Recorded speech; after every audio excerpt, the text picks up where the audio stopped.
Hey guys from the Thoughtful Gardener. Well, I am just back from the Northwest Flower and Garden Show in Seattle, and wow, if you've never been to this show, I encourage you next year to put it on your calendars. It is the largest garden show in America, and I was speaking there, and it was just a really fantastic time. First of all, Seattle itself has some really incredible gardens. We're going to cover that in a later video, but what we're going to be talking about today are some of the things that I saw that I think you could incorporate in your own garden. And the first is this incredible garden where it's got a beautiful color-coded seating area.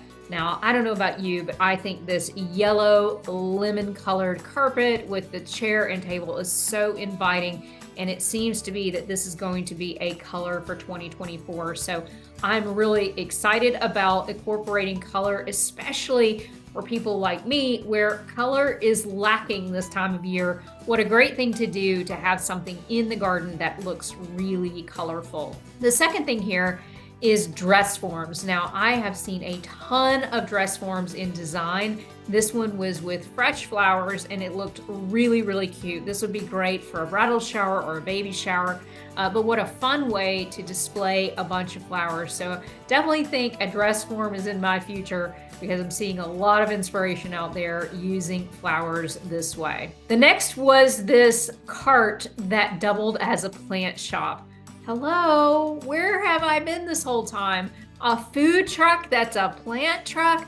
I need this. This would be so much fun to sell plants from and completely irresistible if I was at a show to buy plants from. Plus, boy, isn't that easy? When you're done, you just pack it up and go.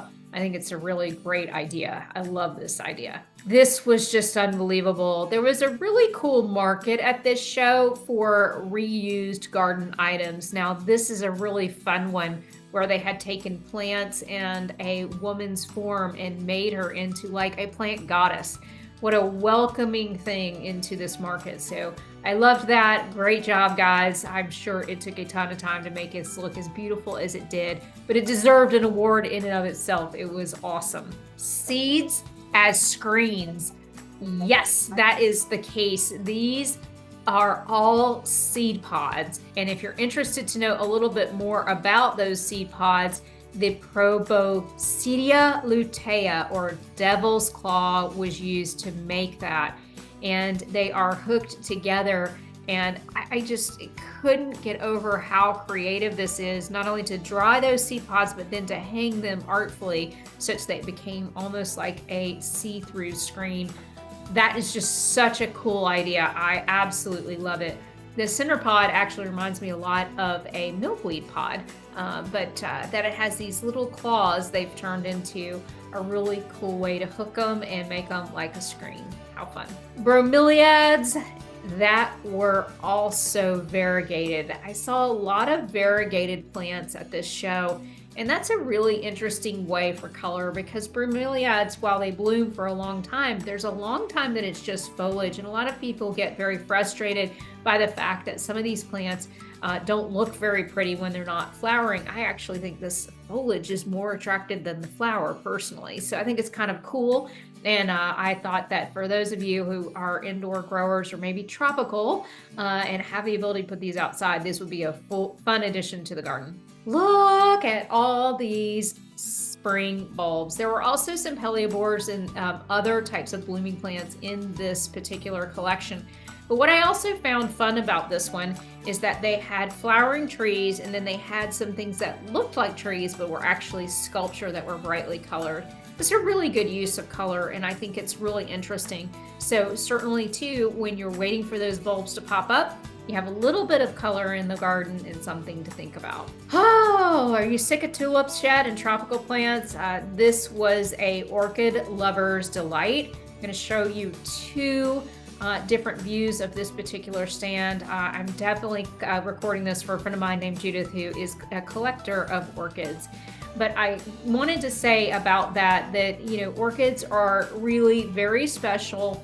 Each one requires a lot of opportunity to learn because each one requires different things that they like. And so recently I went to the Hershey Orchid Society show and got to listen to the different ones and the things they like. So really important if you got one of those for Valentine's Day that you go and look online and understand what kind of conditions so that you can get it to bloom again, which is really the goal here.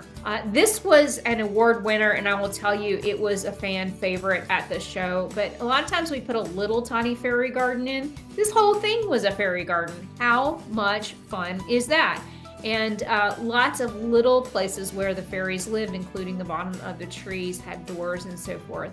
So this was really fun and whimsical, and obviously garnered all the childhood fun and for all of us, but reminded us to leave room for the fairies, because certainly that's where they dance, is in the gardens, right?